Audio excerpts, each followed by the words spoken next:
Let us study about psychometry. Psychometry is a Greek term where psychron meaning cold and metron meaning means of measurement. It is a science of studying various properties of air, method of controlling moisture content or humidity, and its effects on various material and human comfort. Let us study about saturated air and unsaturated air. The saturated air holds maximum water vapor at a particular temperature and pressure. It can't hold any further water vapor. So I have just marked it as satisfied. Let us try to understand it further.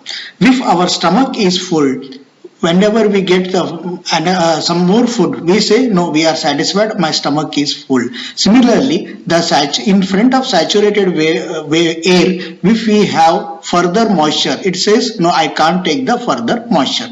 So now consider the unsaturated air. Unsaturated air means the air has very less amount of water vapor. I termed it as an unsatisfied.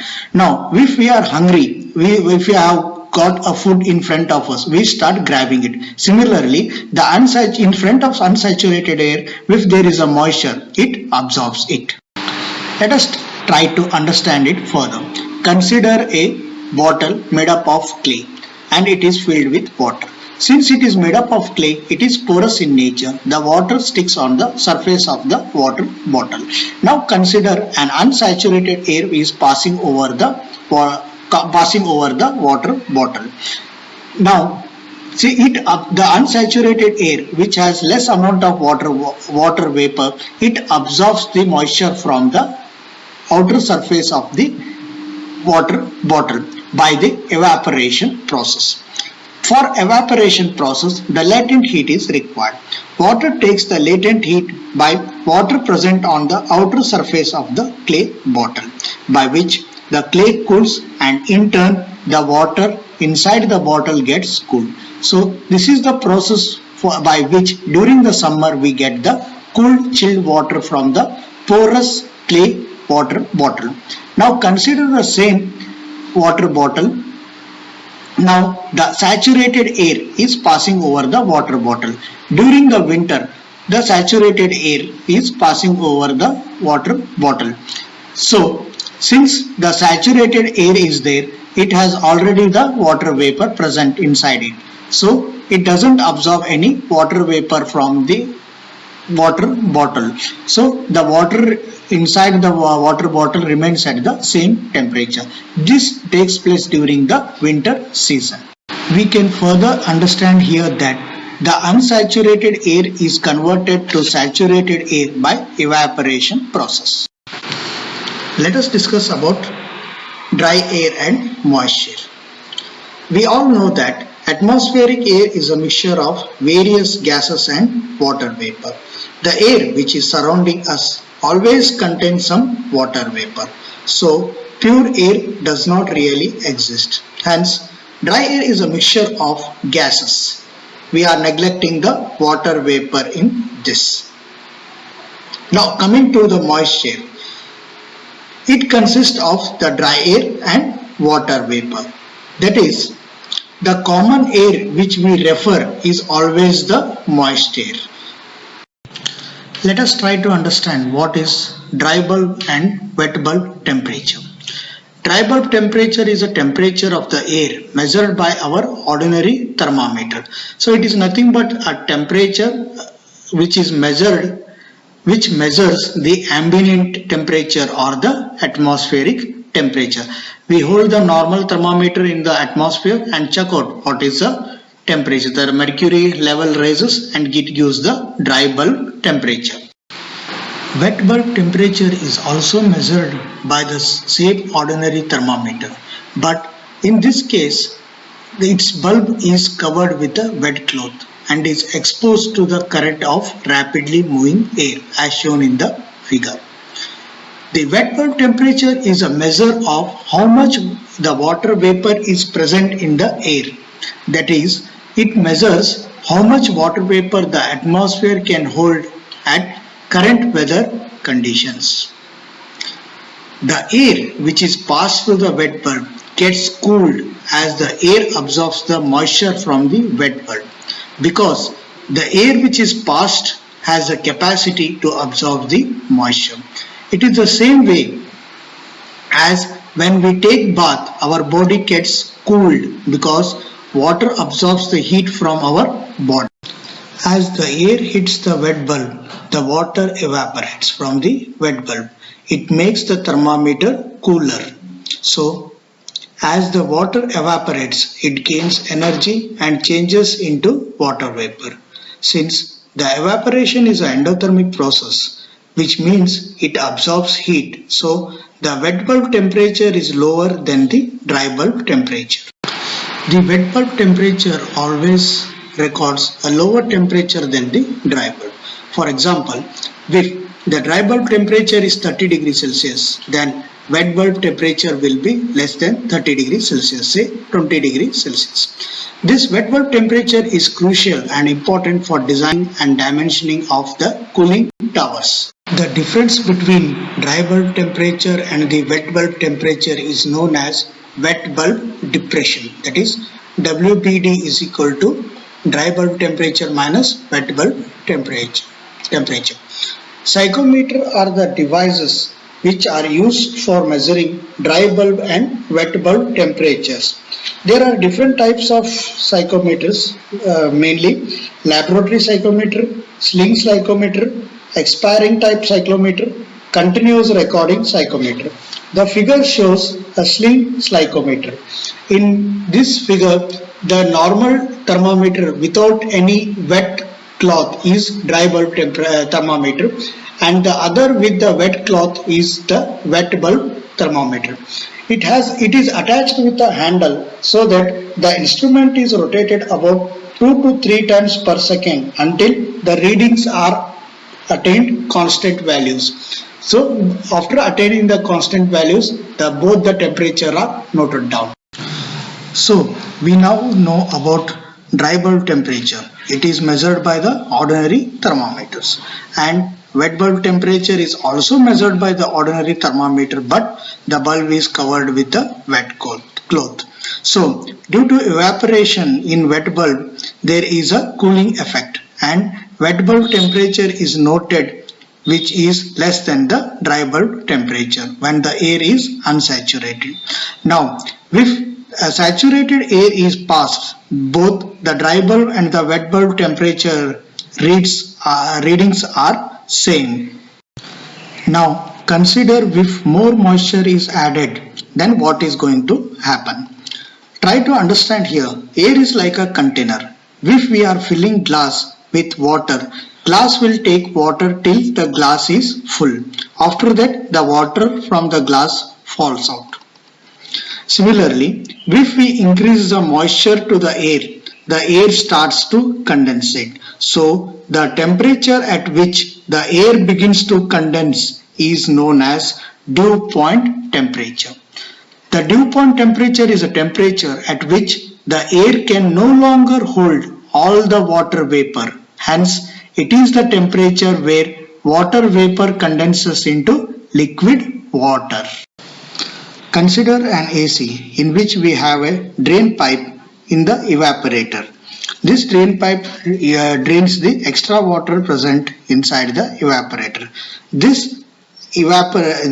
this evaporator, the temperature is below the dew point temperature, and air has to reject some water, and some water condenses and we drain it out from the AC.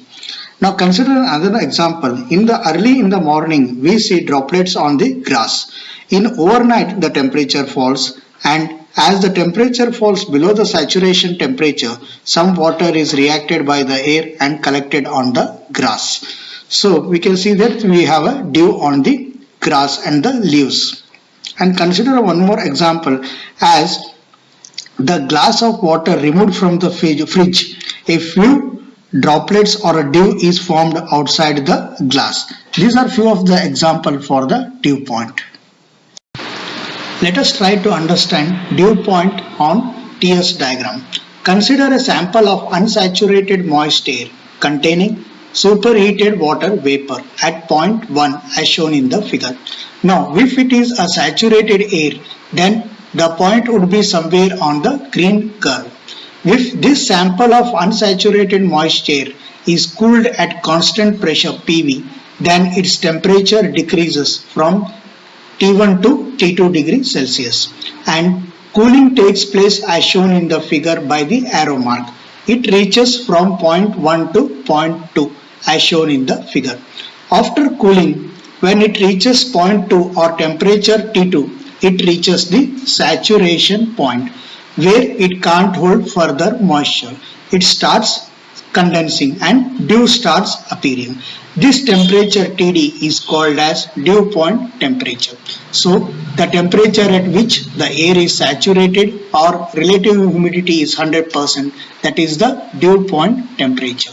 So the dew point temperature is a temperature at which the air can no longer hold water vapor. Hence, it is a temperature where water vapor condenses into liquid water.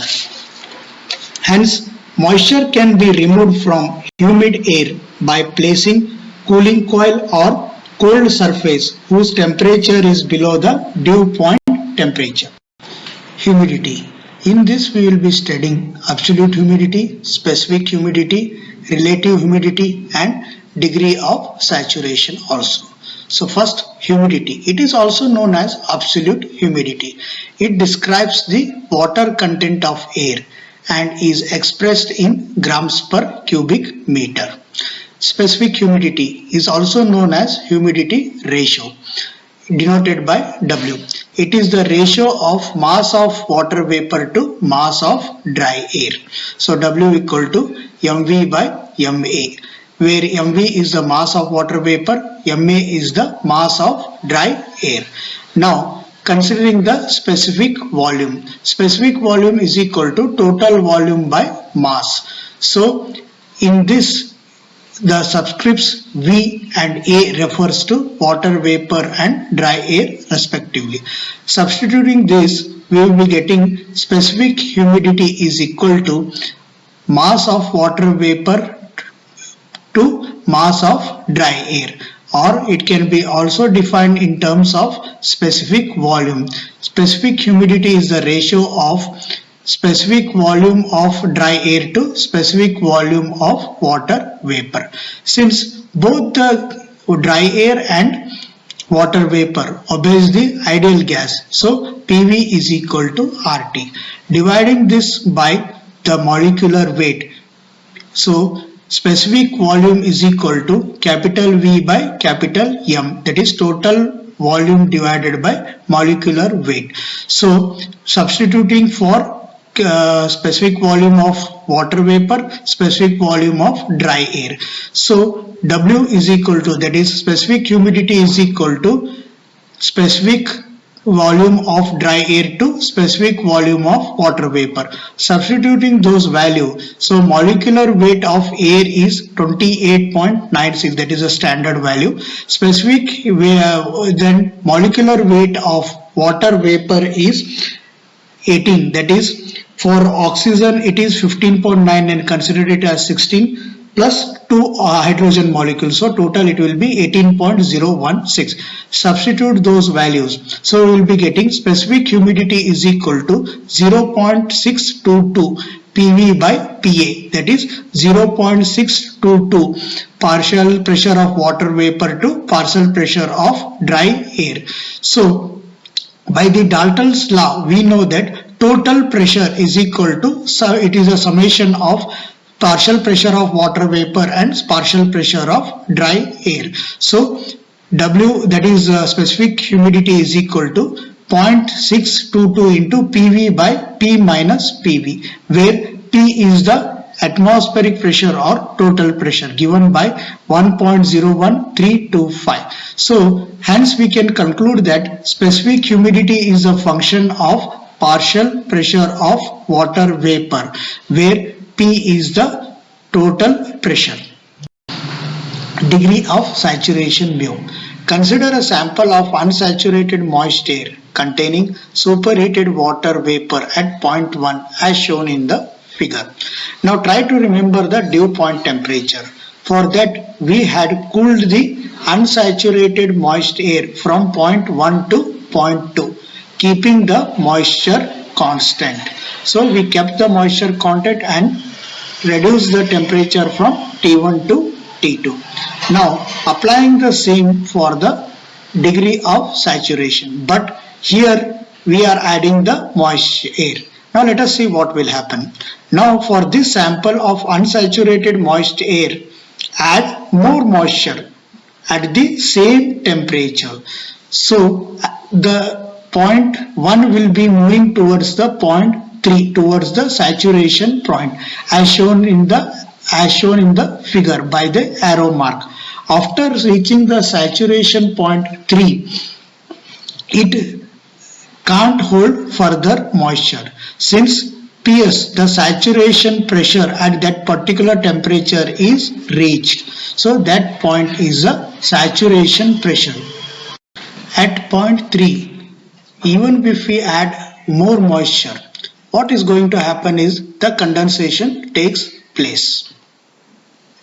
So maximum specific humidity, WS or Wmax, is given by 0.622 PS divided by P minus PS, where P is the total pressure, PS is the saturation pressure.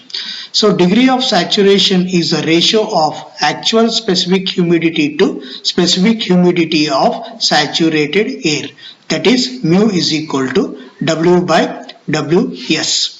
So of substitute those value, we will get mu equal to W by Ws equal to that value which is written in the PPT. So degree of saturation, mu, is the measure of the capacity of air to absorb the moisture. Now consider two scenarios for dry air. So we know that dry air, there is no water vapor. So PV is equal to 0. So substituting that value, mu, that is degree of saturation, is equal to 0. Now for saturation pressure, so since for saturated air, so since at the saturated air, PV, that is partial pressure of water vapor, equal to partial saturation pressure. So PV is equal to PS. So mu equal to 1. So by these two scenarios, we can understand that degree of saturation varies from 0 to 1. Relative humidity. During the weather forecast, we will be listening to the relative humidity, saying that relative humidity in that particular area is around 25% and relative humidity in the coastal area is around 75%. Now let us try to understand what is this. So first let us define what is relative humidity. Relative humidity is the ratio of actual moisture in the air to the maximum moisture the air can hold at the particular temperature and particular volume. So let us try to understand it. So now let us consider the dry air. We know that the dry air, the water vapor content is 0. So let us try to assume it in a particular room.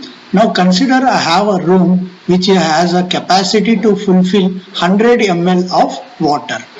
But during the dry air, we know that the water vapor is 0 in the dry air. So we have a capacity of 100 ml, but the 0 ml is filled. So relative humidity is the actual moisture in the air. The actual moisture in the dry air is 0, and actually how much moisture can it hold on? That is the capacity, that is 100. So 0 by 100 is 0%. So we can understand that 0% relative humidity is impossible, as we know that always the air has some water vapor. So in the desert area, again we can understand it by taking a room into a consideration. The moisture is around 25 ml and the capacity is 100 ml. In the desert area, we know that the water vapor content in the air is very less. So RH is equal to 25 by 100, that is 25%. So coastal area near the beaches and near the river, lakes, we know that the water vapor in the air is high. So let us consider that one. So we have the room can withhold 100 ml of water, but it is filled just with 75 ml. So again we can add around 25% to fulfill it. So the capacity of the room is 100 ml, but it in coastal area it is filled with 75 ml. So 75 by 100 is 75% of RH. So let us try to understand in the 100% RH. What do you mean by 100% RH is that it has a capacity of 100 ml and we already it is filled. So 100 ml is filled. So it is saturated air. Saturated air is the one where it has the maximum amount of, it is holding the maximum amount of water vapor. Further, if we try to add it, it undergoes the condensation. So during the heavy rain, let us consider it has filled with 100 ml of water vapor. So it is having a capacity of 100 ml. So RH is equal to 100 by 100, that is we have the relative humidity of 100%. So by this we can say that 100% RH means it is saturated. It can't hold any more water vapor. So condensation starts. So we can understand here, during the summer the relative humidity is less. During the winter relative humidity is high. And in general, the relative humidity between 30 to 50 is for the human comfort, as it also prevents the microorganism growth in this relative humidity of 30 to 50. But for everyone, for an individual, the preference of indoor humidity comfort is different. Everyone has their own perspective of their comfortness. So it ranges between 30 to 50%.